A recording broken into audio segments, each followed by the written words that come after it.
Okay, I'm going to talk about Novo. I'm chairman of Novo, and we put out financial results for 2021 today. It was a tough year last year. I'm not going to mince words. It was tough. This was the first year this company has been a mining company. We acquired the mill near Beaton's Creek from Millennium in late 2020. The team, our team, put the mill, they revamped the mill and put it into production in early 2021. So around mid February, poured the first gold. Then we had challenges, one after another, and I'm not going to pretend they were serious challenges. The COVID issue and the lack of workforce in Western Australia, I'd say first and foremost, has been a huge challenge. We've had a lot of turnover. Why? Because iron ore companies can afford to pay people a lot more money than we can. So we're kind of the starving gold company in a big sea of very big iron companies that can afford to pay a lot more. That has been a big problem. I'm not going to pretend. We've seen double digit increases in wages, but we've also become understaffed in some respects. It's not that we can't operate, but we have definitely seen a lot of turnover, and we don't have as much staff as we would like to, and it simply means we've that's led to further problems. The other problems we've faced were the expansion of the tailings dam, for example. We had to put a lot of capital into that.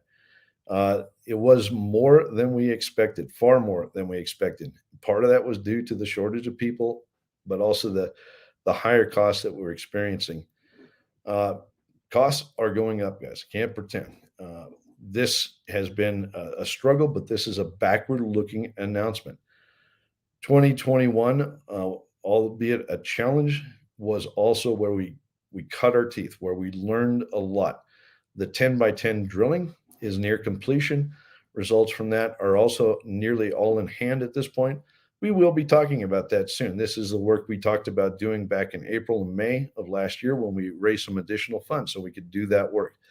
That's going to give us a lot better and bigger picture of all of that inferred material that's further outboard from the existing mine and how we can convert that and build mine plan here. Okay, so there's a lot of news coming in that regard. There's also a lot of very important events that have to occur. For example, we have submitted our fresh applications. We want to go mine the fresh rock. When I say fresh, what does that mean? Well, we've mined a lot of the oxide, the near surface material, because groundwater trickles through the rocks, is oxidized a lot of the minerals within the rock. So you have two different types of rock in the ground. One is oxide, which is usually shallow, and then below that you have rock that has not been affected by oxidation, and we call it fresh. Now, in the case of Beaton's Creek, the fresh rock is actually just as metallurgically favorable as the oxide, because this is a particulate gold system.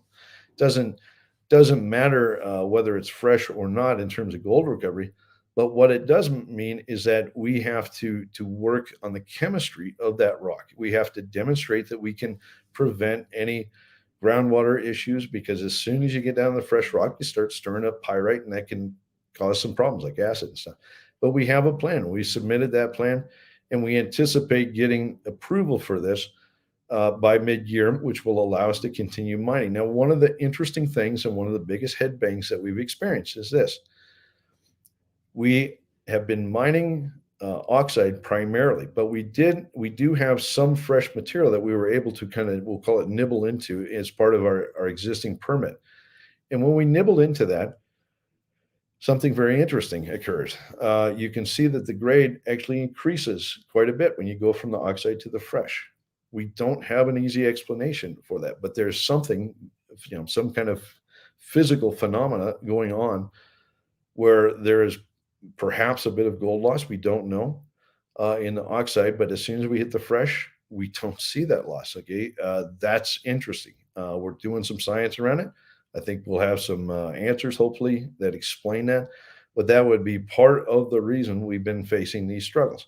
Now, aside from that, the team has done a great job. They've got their grade control in hand at this point. They've got that tight drilling done. We have been operating with the staff that we have at a very efficient level, and things are turning around. I think you'll see improvement this quarter that's just happened. The quarter ended yesterday. So I'm very keen to see how this quarter, the numbers come out.